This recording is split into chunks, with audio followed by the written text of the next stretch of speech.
जब make in India कहते हैं तो मेक फॉर इंडिया भी है, क्योंकि 125 करोड़ का देश है, इतना बड़ा मार्केट है। लेकिन स्टार्टअप का मतलब ये तो नहीं है कि हर किसी के पास $1 बिलियन का काम हो रहा है और 2000 लोग काम करें, जरूरी नहीं है।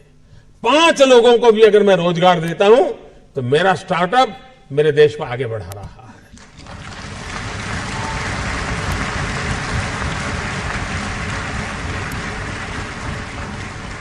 एक साइकोलॉजिकल चेंज लाना है कि यूथ के दिमाग में जॉब सीकर की मानसिकता से उसको बाहर लाना है, वो जॉब क्रिएटर बने।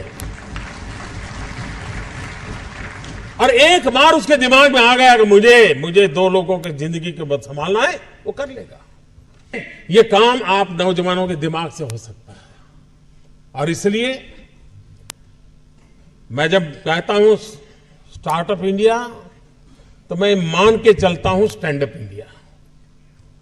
इसके लिए मुझे अलग सोच करने की जरूरत नहीं है। जिस देश के पास 800 मिलियन 35 से कम आयु के नौजवान हो, जिस देश के नौजवानों के पास टैलेंट हो, हाथ में हुनर हो, अपरंपार सपने हो और पूरी दुनिया में अवकाश ही अवकाश हो, क्या नहीं हो सकता है।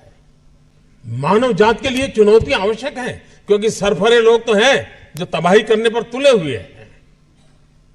लेकिन हम मानवता को बचा भी तो सकते हैं। हमारे पास इस प्रकार के लोग हैं। और ये भी सही है, भारत के पास मिलियंस ऑफ मिलियन प्रॉब्लम है, कोई इनकार नहीं कर सकता है। लेकिन एट द सेम टाइम मुझे इस बात का भरोसा भी है कि बिलियंस ऑफ बिलियन माइंड भी है। अगर मिलियन प्रॉब्लम है तो बिलियन माइंड भी तो हमारे देश में है। हर स्टार्टअप के पीछे कोई न कोई समस्या के समाधान का इरादा रहना चाहिए। और जब किसी स्टार्टअप के पास समस्या के समाधान का इरादा होगा तो उसकी संतोष का लेवल भी कहीं कुछ और होगा जी। जब किसी की जिंदगी में बदलाव लाता है तो उसको एक सेटिस्फेक्शन मिलता है। और इसलिए मैं वो कुछ करके दिखाऊं जिसमें मैं जॉब क्रिएटर बनूं, मैं वो कुछ करके दिखाऊं कि जिसके कारण किसी की जिंदगी में मैं काम आऊं, मैं वो कुछ करके दिखाऊं कि मेरे देश को एक कदम आगे ले जाने में मेरा भी कोई योगदान हो। इतना भी अगर सपना लेकर के हम चलते हैं, हम बहुत कुछ कर सकते हैं।